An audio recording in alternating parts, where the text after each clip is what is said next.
A few moments later. Ba't umiiyak? Ha? Ote. Ang ginawa ng ate mo? Saan dito? Nasaan? Ba't ganun ginawa mo sa kapatid mo? Wala umiiyak. Ginanong mo daw. Sa'yo ko ganunin ko.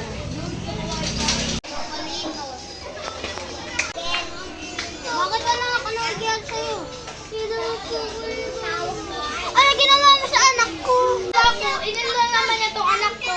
Ay, pagsabihan mo sa anak mo. Ito kayo anak? Hindi po. Nanonood po lang Facebook.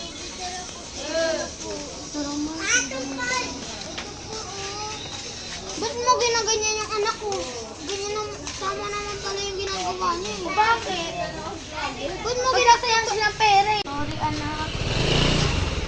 Napag-birthday mo. Bibigay ko lahat ng gusto mo.